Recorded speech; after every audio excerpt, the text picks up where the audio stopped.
इस कहानी के लेखक हैं जयदेव चावरिया। रात के 8 बज रहे थे। जनवरी का महीना था, जिसके कारण ज्यादातर लोग अपने घरों में रजाई ओढ़े हुए थे। मीनू भी अपने घर में बैठे हुए टीवी देख रही थी। मीनू की उम्र 26 वर्ष के आसपास थी।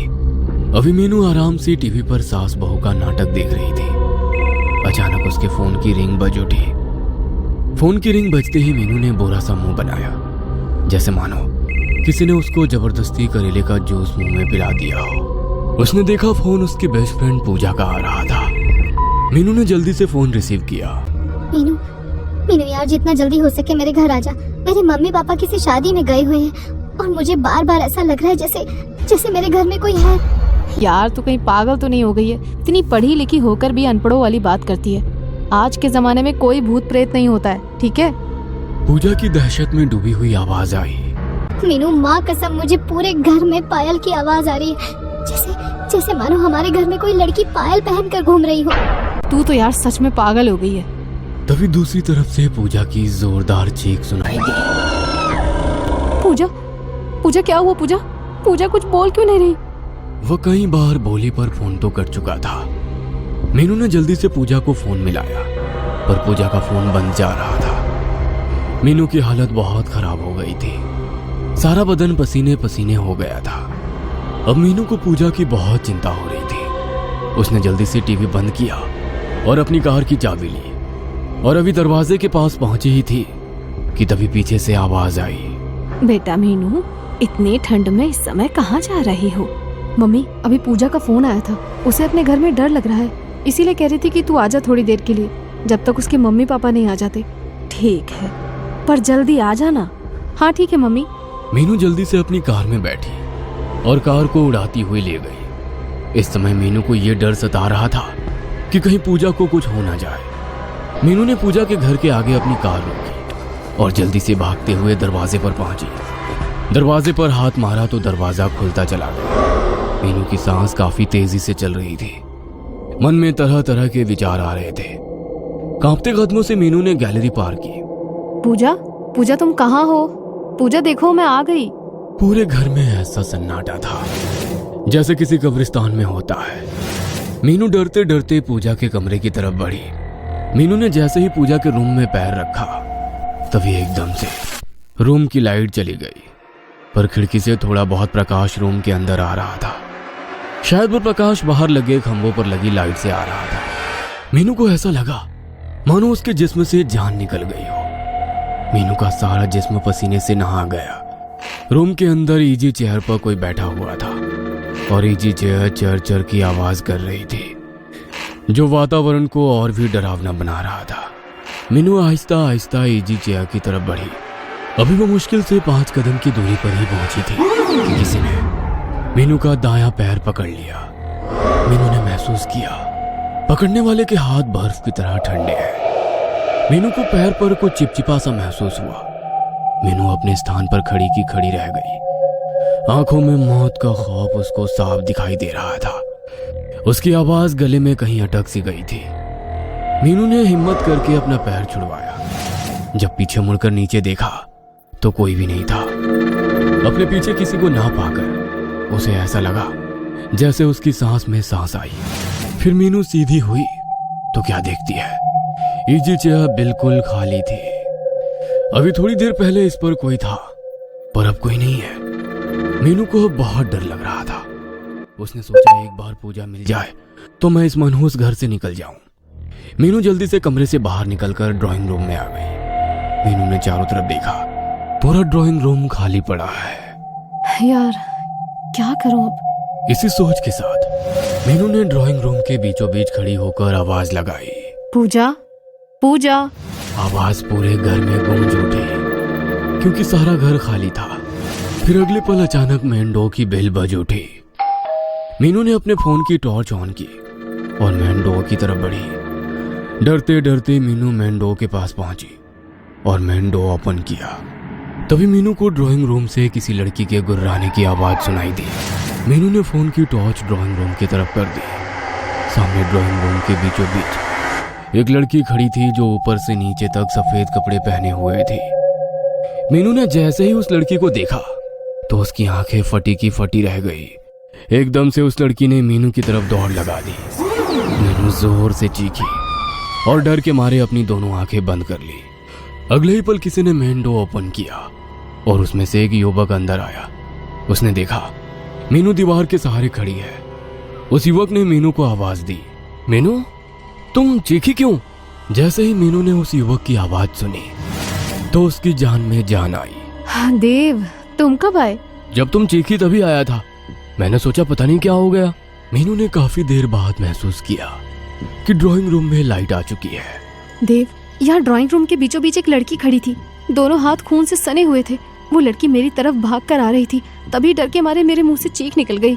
देव सारी बात समझते हुए बोला, मीनू क्या तुम पागल तो नहीं हो गई? आज के जमाने में कोई भूत प्रेत नहीं होते। मेरी बात का यकीन करो देव। कैसे करूं? इस दुनिया में भूत नाम की कोई चीज नहीं होती। देव, मैं भी नहीं मानती थी कि भूत प्रेत जैसे कुछ होते हैं, पर आज मैंने अपनी आंखों से देखा और खुद महसूस किया इन सब चीजों को। पर मीनू तुम यहाँ पूजा के घर क्या कर रही हो? मीनू ने देव को फोन पर हुई पूजा के साथ सारी बात बता दी, जिसे सुनकर एक बार तो देव भी परेशान हो गया। उसका भी दिमाग काम नहीं कर रहा था, क्योंकि जितना देव मीनू को जानता है उस हिसाब से मीनू भी भूत प्रेत में विश्वास नहीं करती थी। देव कुछ सोचते हुए बोला, मीनू तुमने पूजा का फोन ट्राई किया? घर पर ट्राई किया था, पर तब बंद जा रहा था।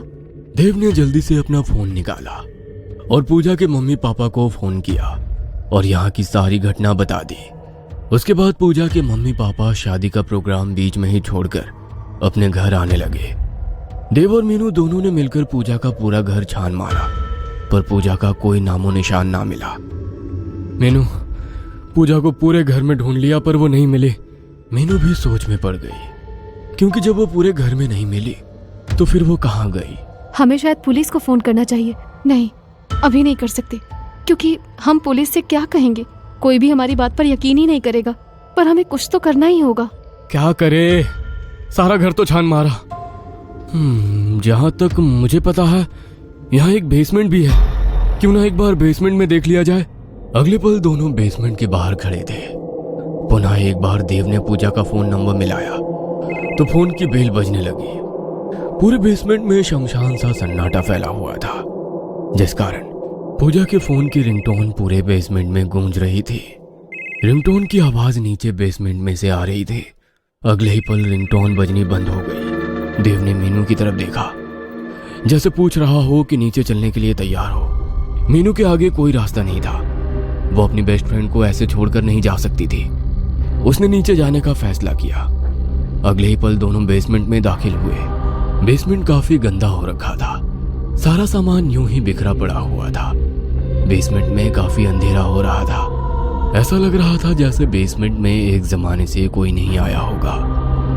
देव और मीनू ने अपने फोन की टॉर्च ऑन की। देव और मीनू को किसी के हंसने की आवाज आई। दोनों ने उस दिशा में देखा। दीवार से कोई लड़की नीचे उतर रही थी। अंधेरा काफी होने के कारण देव वो मीनू को साफ दिख नहीं रहा था।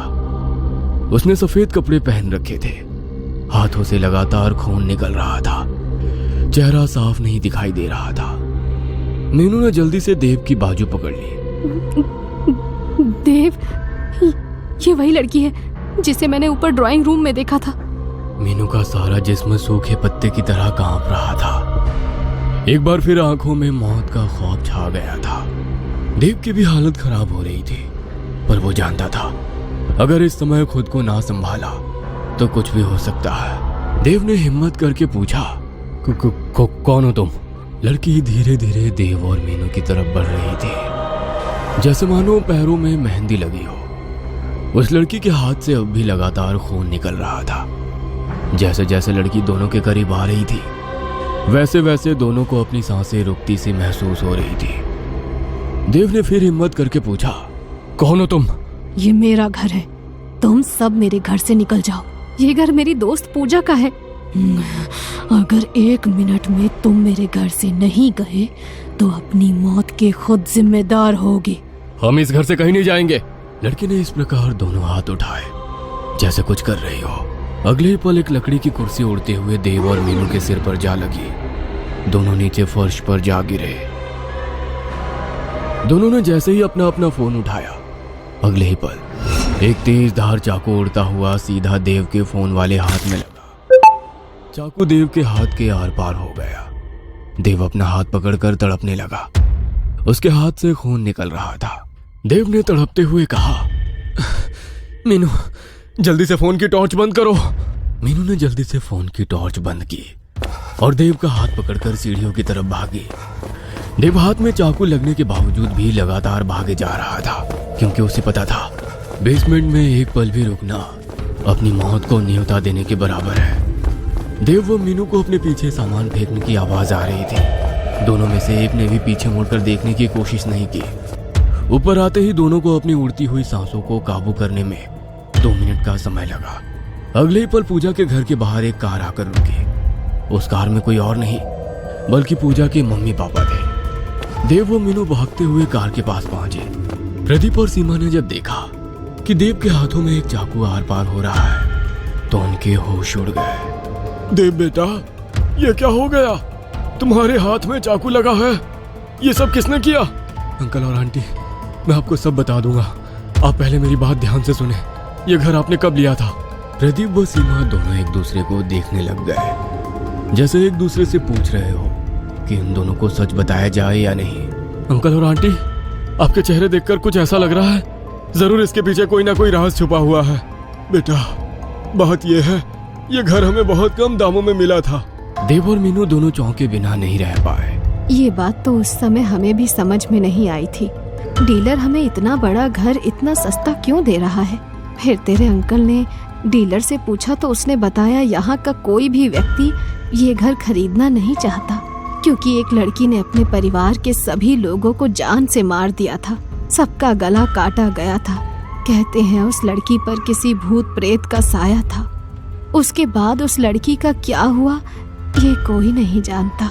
बेटा, तुम तो जानते हो भूत प्रेत कुछ नहीं होते, ये सब आदमी का वहम होता है। उसके बाद से हम यहाँ रह रहे हैं। हमें यहाँ रहते रहते करीब 1 साल हो गया है। पर अंकल, आज उस लड़की को हम दोनों ने अपनी आंखों से देखा है। देव बेटा, इस विषय में बाद में बात करेंगे। पहले ये बताओ पूजा कहाँ है? अंकल जी, हमने सारा घर छान मारा पर हमें पूजा का कोई नामो निशान नहीं मिला। प्रदीप व सीमा दोनों इस समय बहुत परेशान नजर आ रहे थे। देव बेटा, तुम्हारी बात ठीक है, पर हम माँ बाप कैसे अपनी इकलौती लड़की को मौत के मुंह में छोड़ दे? अभी तुम ही कह रहे थे कि हमारे घर में एक लड़की है। शायद उसे अब लड़की कह देना सही नहीं है। अब ये साबित हो गया है कि वो उसी लड़की की आत्मा है जिसने अपने पूरे परिवार को जान से मार डाला था। देव बेटा, अगर ये वही घर है तो फिर वो मेरी पूजा को नहीं छोड़ेगी। मुझे मेरी बेटी को बचाना होगा। प्रदीप व सीमा दोनों अपने घर के अंदर घुस गए और दोनों जोर जोर से अपनी बेटी पूजा को आवाज देने लगे। पूजा, पूजा मेरी बेटी, तुम कहाँ हो? देव व मीनू बाहर ही खड़े थे। देव ने अपने हाथ से चाकू निकाल लिया था। देव, हमें भी अंकल आंटी जी के साथ रहना चाहिए। कहीं वो आत्मा अंकल और आंटी जी पर हमला न कर दे। देव ने सहमति में सिर हिलाया। उसके बाद दोनों भी घर के अंदर थे। अंदर जाते ही उन्हें पूजा के पापा मम्मी की आवाज सुनाई दी। पूजा बेटा, उठ जा। तुझे क्या हो गया? देखो, तुम्हारे पापा तुम्हारे पास हैं। देव व मीनू भागकर पूजा के रूम में गए तो देखा पूजा अलमारी के बाहर नीचे फर्श पर पड़ी थी। पूजा के मम्मी पापा दोनों उसे होश में लाने की कोशिश कर रहे थे। देव व मीनू को थोड़ी राहत मिली। दोनों जल्दी से भागकर पूजा के पास गए। भगवान का बहुत बहुत शुक्र है जो पूजा हमें सही सलामत मिल गई। अभी देव कुछ और कहना ही चाहता था कि छत पर लगा पंखा फर्श पर गिर गया। चारों एक साथ चौंके। अंकल, हमें जल्दी से पूजा को घर के बाहर निकालना होगा, वरना यह आत्मा हम में से किसी को भी नहीं छोड़ेगी। प्रदीप कुमार ने जल्दी से पूजा के बेहोश शरीर को उठाया और ड्राइंग रूम की तरफ चल दिया। बाकी तीनों भी प्रदीप कुमार के पीछे पीछे चल दिए। अभी प्रदीप कुमार ड्राइंग रूम में दाखिल हुए ही थे कि पूरे ड्राइंग रूम में अंधेरा हो गया। प्रदीप कुमार अपनी जगह पर ही खड़े हो गए। पीछे से आ रहे देव व मीनू ने अपने फोन की टॉर्च ऑन करने की सोची तो अगले ही पल कुछ देर पहले वाला सीन याद आ गया। पर सीमा देवी ने अपना फोन निकाला और अपने पति की तरफ बढ़ गई। देव ने जैसे ही देखा पूजा की मम्मी टॉर्च ऑन करके ड्राइंग रूम की तरफ बढ़ रही है, वह जल्दी से पूजा की मम्मी की तरफ भागा। सीमा और प्रदीप के बीच 10 कदम का फासला रह गया था। तभी तीनों को मीनू की दर्दनाक चीख सुनाई दी। देव जल्दी से मीनू की तरफ भागा। मीनू नीचे फर्श पर घुटनों के बल बैठी हुई थी। देव ने फोन की टॉर्च ऑन की और मीनू को देखा तो उसके मुंह से एक चीख निकल गई, क्योंकि मीनू की ठीक कमर के बीचों बीच एक चाकू घुसा हुआ था। देव को समझने में देर नहीं लगी कि इस बार आत्मा किसी को भी नहीं छोड़ेगी। देव ने मीनू को उठाया और ड्राइंग रूम की तरफ बढ़ गया। पूजा के मम्मी पापा ड्राइंग रूम पार करके गैलरी में अभी पहुंचे ही थे कि सारी गैलरी में आग लग गई। प्रदीप ने पूजा को उठाया और गैलरी पार कर दी। उसके बाद सीमा भी पूजा के पास आ गई। दोनों माँ बेटी दरवाजे के पास थी। तभी प्रदीप कुमार बोले, पूजा की मम्मी, तुम यहाँ पूजा का ध्यान रखो, मैं देव की मदद करता हूँ मीनू को लाने में। प्रदीप कुमार जल्दी से मीनू के पास पहुंचे और देव की मदद करने लगे ताकि जल्दी से इस मनहूस घर से निकल सके। अभी तीनों ड्राइंग रूम पार करने वाले थे। सारी ड्राइंग रूम में खून ही खून पड़ा था, जबकि गैलरी में आग जलनी बंद हो गई थी। सारी ड्राइंग रूम में भयानक आवाजें गूंज रही थी, जो वातावरण को और भी खौफनाक बना रही थी। अगले ही पल तीनों के चेहरे का रंग एकदम सफेद पड़ गया, जैसे किसी जहरीले सांप ने काट लिया हो। देव बेटा, थोड़ा जल्दी करो। तीनों जल्दी जल्दी दरवाजे पर पहुंचे। प्रदीप कुमार ने देखा कि सीमा और पूजा दरवाजे पर नहीं थे। प्रदीप ने सोचा शायद दोनों माँ बेटी घर से बाहर निकल गई होंगी। फिर तीनों जल्दी से दरवाजे से बाहर निकल गए। तीनों की सांस में सांस आ गई थी। तीनों को ऐसा लग रहा था जैसे उन्हें दूसरा जीवन मिला हो। प्रदीप ने पूरे रोड पर नजर दौड़ाई। दूर दूर तक न चिड़ी का बच्चा दिखाई दे रहा था। प्रदीप जल्दी से घर के अंदर गए। ड्राइंग रूम के अंदर सीमा बेहोश सोफे पर पड़ी थी। पूजा दरवाजे के पास बेहोश पड़ी थी। उसने जल्दी से पूजा को घर से बाहर निकाला और दोबारा घर के अंदर घुस गया। ड्राइंग रूम के अंदर जाने के बाद सोफा से सीमा को उठाया और जल्दी से दरवाजे पर पहुंच गया। देव और मीनू दरवाजे के बाहर खड़े थे। अंकल जी, जल्दी से बाहर आ जाइए। प्रदीप ने जैसे ही दरवाजा खोलना चाहा, पर दरवाजा नहीं खोला। प्रदीप दरवाजे को पीटने लगे। मीनू और देव भी बाहर से दरवाजा खोलने की पूरी कोशिश कर रहे थे।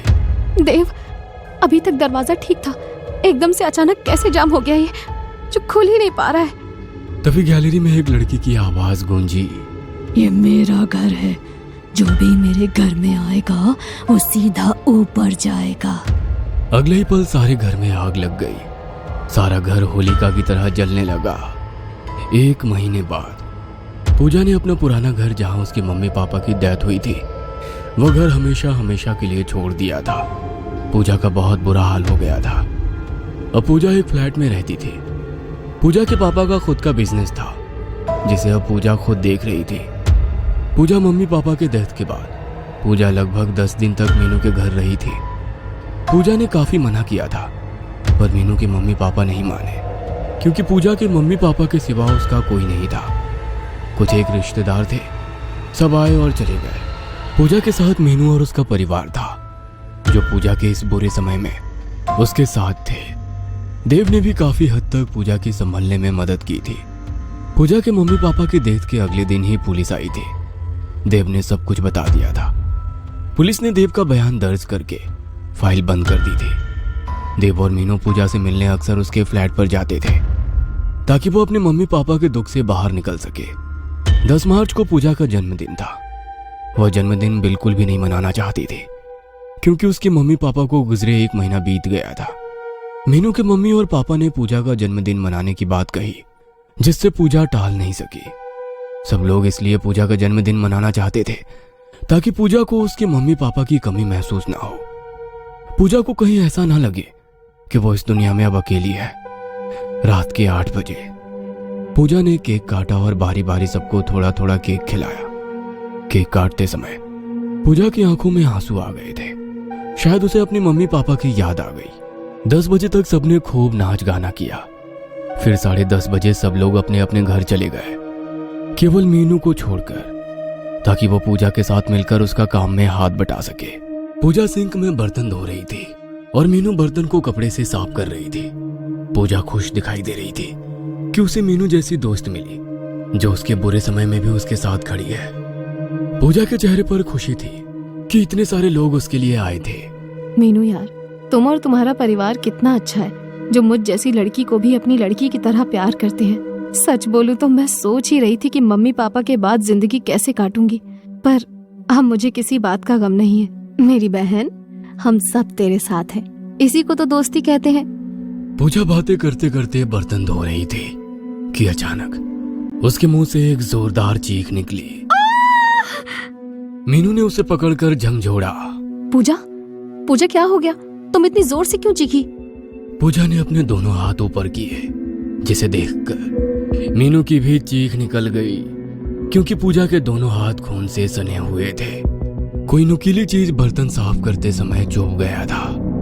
अगले ही पल फ्लैट की लाइट चली गई। दोनों पहले ही डरी हुई थी और अब कुछ ज्यादा ही डर रही थी। तभी फ्लैट का दरवाजा खुला और एक साया अंदर आया।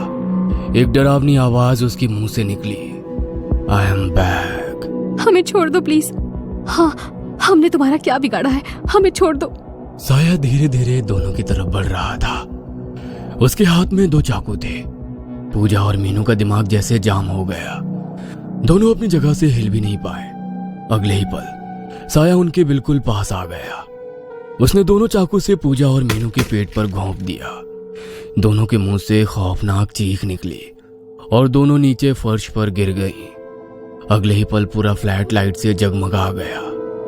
पूजा वो मीनू ने अपने पेट पर हाथ मारा तो देखा पेट पर एक छोटा सा भी निशान नहीं था। पूजा और मीनू ने एक दूसरे को देखा। जीवित देख दोनों की सांस में सांस आई। अगले ही पल फ्लैट में एक आवाज गूंजी, हाँ, तो दोनों को कैसा लगा डर? पूजा और मीनू ने जब देखा तो आंखें फटी की फटी रह गई। सामने देव खड़ा था। क्या तुम्हें आता है ये सब करना? मुझे सब पता चल गया, तुमने कैसे अपनी मम्मी पापा को मारा।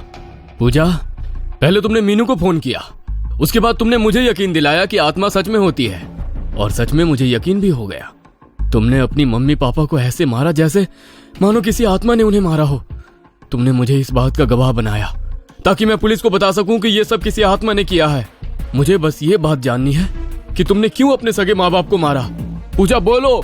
मेरे बाप ने अपनी रखेल के साथ मिलकर मेरी माँ को ऐसे मारा कि सबको लगे ये सब एक दुर्घटना है। मेरी मम्मी ने छत से कूदकर खुदकुशी की।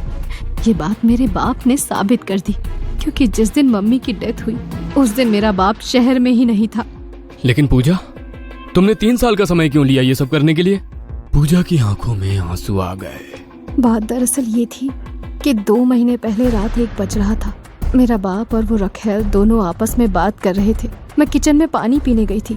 आते समय वो दोनों आपस में बातें कर रहे थे कि उन्होंने मेरी मम्मी को कैसे छत से धक्का दिया। उसके 3 महीने बाद मेरे बाप ने अपनी रखेल से शादी कर ली। मैंने एक लंबी योजना बनाई। छत से जो पंखा गिरा उसके नट बोल्ट ढीले कर दिए थे। घर में गैस का सिलेंडर खुला छोड़ा था। जब तुम दोनों घर से बाहर गए, पापा मेरी सौतेली माँ को लेने अंदर आए, तभी आग लगी। मैंने उसी समय जलती तीली उन पर फेंक दी। मैं ही चुड़ैल बन जाती थी और तुम्हें डराया था। जो चाकू मैंने तुम्हें मारे उसके लिए मैं माफी मांगती हूँ। देव, अगर तुम्हें लगता है कि हमने कुछ गलत किया है तो तुम पुलिस को बता सकते हो। तुम दोनों ने मिलकर अच्छा ड्रामा किया। तुम दोनों फ्रेंड्स का तालमेल गजब का था। पूजा, तुम्हारे पास क्लोरोफॉर्म वाला रुमाल था। तुमने सीमा को बेहोश किया ताकि वो घर के भीतर रहे, और तुम्हारे पापा जब उनको लेने अंदर जाए तब तुम आग लगा दो। तुम दोनों ने परफेक्शन के साथ पूरा घटनाक्रम को क्रियान्वित किया। उस समय मुझे समझ में नहीं आया, लेकिन फिर धीरे धीरे सब समझ गया। देव ने एक नजर दोनों को देखा और जेब से फोन निकाला। मीनू और पूजा दोनों देव को ही देख रहे थे। देव ने फोन मिलाया। कितनी जल्दी आओगे? अगले ही पल देव ने फोन काट दिया। अगले ही पल दरवाजे से एक आदमी अंदर आया। सर, ये आपका पिज्जा। अरे, अब हम तीनों दोस्त हैं, फिर मैं कैसे तुम्हारा साथ नहीं दूंगा? हाँ। दोनों ने देव को गले लगा लिया। दोस्तों, मेरी कहानी आपको पसंद आई हो तो वीडियो को लाइक करें, चैनल को सब्सक्राइब करें और यह कहानी अपने दोस्तों के साथ शेयर करें। मिलते हैं नेक्स्ट वीडियो।